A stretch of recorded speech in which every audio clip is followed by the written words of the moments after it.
Sankyu Group en visite de travail dans les locaux de Global LTV. Vous regardez l'info du jour. Bienvenue mesdames, messieurs sur les antennes de Global LTV. Vous êtes en direct de l'info du jour. Une délégation de l'entreprise chinoise Sankyu Group a visité ce 2 avril 2025 les locaux de la chaîne Global LTV située dans la ville de Douala au Cameroun. Le compte rendu de cette visite est avec Brindanon. Dans le cadre d'un partenariat avec Sim Group, une délégation de l'entreprise chinoise Sankyu Group spécialisée dans la construction de machines et de solutions d'expertise a visité les locaux de Global LTV ce 2 avril 2025.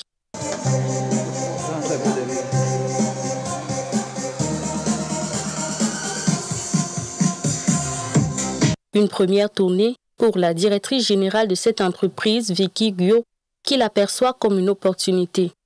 This is the first time we come to this city, Douala, and we go around everywhere. Yesterday with Sergey. Very nice. And Sergey is a very professional guide. Yes. And introduce about your company and everything, and about your city. I found this city, the people is very friendly and warmly. Yeah. Le directeur de vente, Peter Zhang, a quant à lui évoqué les raisons de leur venue au Cameroun. In Cameroon to visit a big customer in Cameroon and some city construction machine. And yesterday we go to Kribi to check all the machine to offer the after sales service about the mixer truck, about the pump truck, about the crane truck. And we confirm all the details with our boss.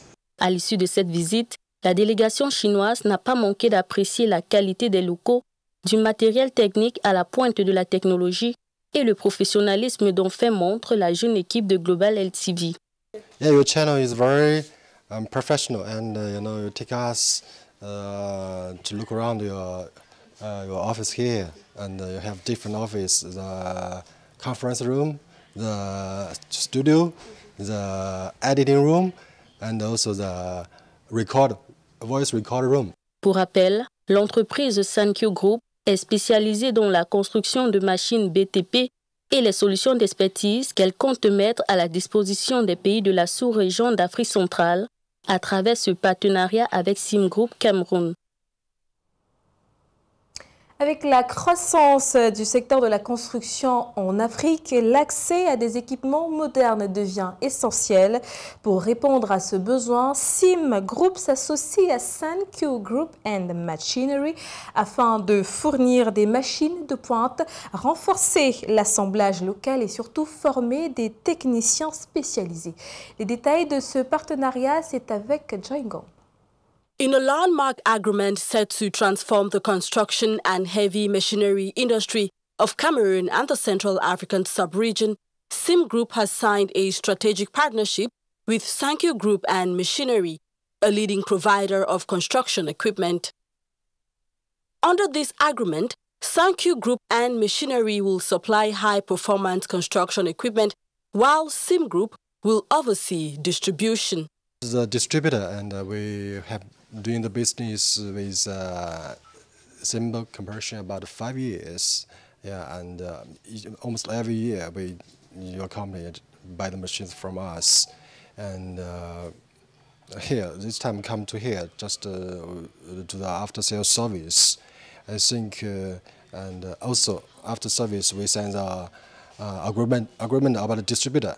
The deal aims to enhance access to advanced machinery and promote local assembly. In the future, maybe later this year, next year, we plan to build an office here, and also we will build a washroom here and exhibition our equipments here in Cameroon, and let a lot of clients here to know about our company, Sankyu Group, and also know about the Sembi company. Yeah. Our company can have more cooperation in the future, and we can do win-win business together. Yeah, we have brighter future. Moving forward, Sim Group and Sankyu Group and Machinery will roll out pilot projects establish facilities to help construction firms upgrade their equipment with ease. This partnership will reshape the construction landscape of Cameroon and the Central African sub-region, making large-scale projects more efficient and cost-effective. Alors que la Chine entre de plus en plus en Afrique, plusieurs s'interrogent sur les relations entre l'Empire du Milieu et le continent noir. Le docteur Cole François répond à cette préoccupation sur un plateau de l'After News. Au cours des 2 dernières décennies, la Chine a intensifié ses relations avec le continent africain. Aujourd'hui, plusieurs s'interrogent sur l'avenir des relations entre la Chine et l'Afrique. Le docteur Cole François, invité sur le plateau de Global LTV, pense qu'il est déjà inconcevable de mettre un pays, la Chine, et un continent, l'Afrique, sur le même piédestal. L'Afrique ne peut pas toujours être considérée comme étant un État. L'Afrique n'est pas un État, l'Afrique n'est pas un pays. Pour moi, ce problème de sémantique me pose déjà un souci. De croire que seulement Chine, la Chine est un pays, Chine-Afrique. L'Afrique, c'est 54 pays. Oui. Comment est-ce qu'on peut mettre sur la table de discussion, donc sur un plateau, un État, sur l'autre plateau, un continent? Toutefois, la Chine a par le passé démontré de par ses actions qu'elle est un partenaire fiable pour l'Afrique. C'est d'ailleurs l'avis du consultant permanent de l'émission l'After News. En réalité, la Chine n'ayant pas été un État colonisateur, était très bon partenaire. La Chine, dans l'octroi des crédits et vous savez, aujourd'hui, quand on dit Exim Bank, ou alors lorsqu'on parle de partenariat Chine-Afrique, le nom qui revient le plus souvent, c'est Exim Bank of China. Ça veut dire que la Chine a quand même mis des instruments de base qui permettraient d'avoir un financement, n'est-ce pas, beaucoup plus incisif vis-à-vis, n'est-ce pas, des États africains qui leur permettraient de mieux s'épanouir. Cependant, le docteur Cole François propose qu'à l'avenir, les relations sino-africaines puissent être revues. Ce dernier opte pour une formation des jeunes en Chine afin d'acquérir des compétences technologiques et industrielles qui serviraient plus tard aux intérêts de leur pays africain, parlant du Cameroun par exemple. Si on avait une organisation structurelle, les partenaires avec les pays comme la Chine nous permettraient de développer l'essence même du développement qui est quoi, la formation des jeunes Camerounais. À ce moment-là, chaque Camerounais, chaque quartier au Cameroun, chaque village ressentirait l'importance de la coopération sino-camerounaise. Pourquoi? Parce que dans chacune des familles, on aurait au moins un diplômé des écoles chinoises. Ils ne viendraient pas ici pour vouloir aller à l'ENAM. Ils ne viendraient pas ici pour vouloir aller à l'ENIA. On a même très peu de candidats pour ces grandes écoles. Dans ce sens, les résultats de la coopération entre Chine et Afrique seraient plus probants. Imaginez-vous un jeune ingénieur qui sort de la Chine à 22 ans, 23 ans, qui vient ouvrir une structure pour fabriquer les pièces qui vont entrer dans les Boeing, qui vont être réexportées vers l'Union européenne ou vers l'Amérique pour pouvoir équiper ces grands avions. Ou alors, qu'on ait ouvert ici au Cameroun des entreprises qui font dans la transformation, n'est-ce pas, de l'engrais, comment vous appelez ça, organique. Et ça ferait des grosses productions.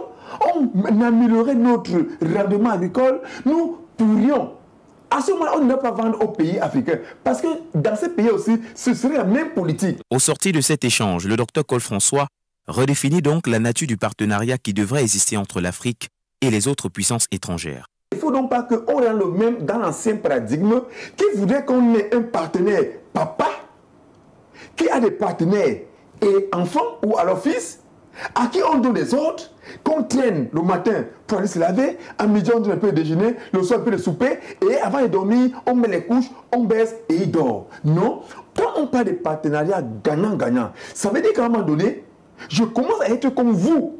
Vous commencez à être comme moi. Ce que je n'ai pas, je prends chez vous. Ce que vous n'avez pas, vous venez prendre chez moi. Nous développons les technologies qui nous permettent d'exploiter nos terres. C'est donc ainsi que l'Afrique pourrait elle-même prendre son destin en main et se développer par ses propres moyens.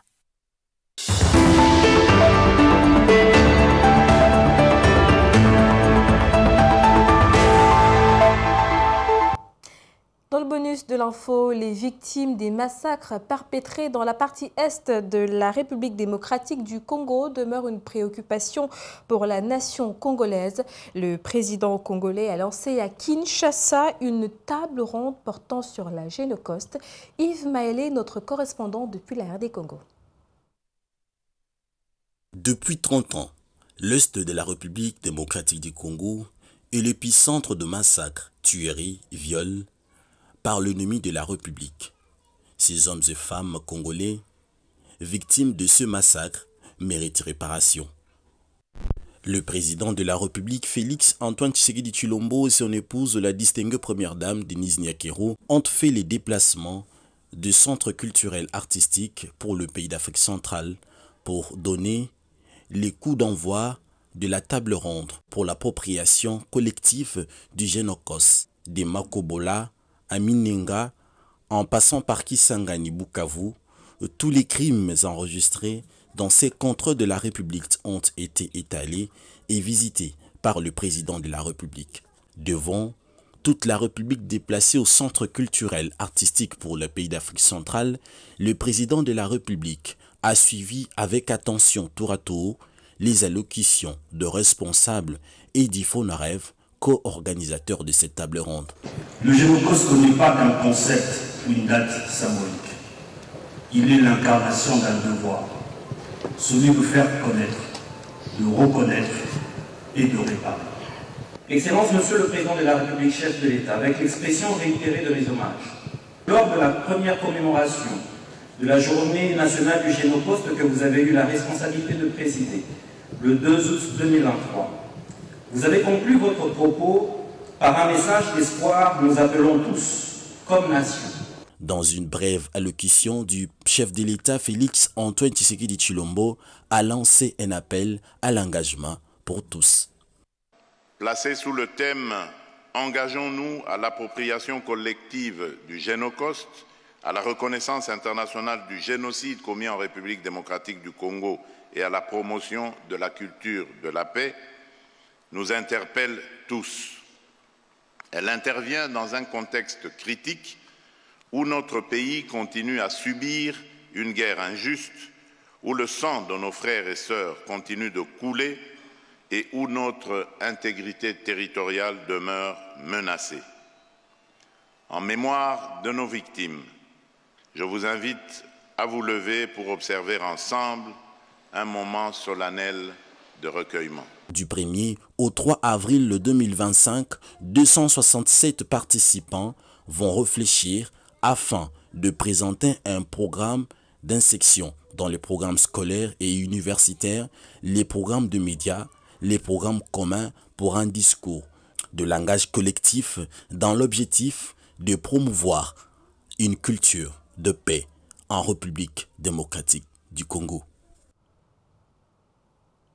C'est ici que s'achève cette édition de l'Info du jour, mesdames, messieurs. Merci d'avoir suivi. Restez en compagnie des programmes de Global LTV. Bonsoir.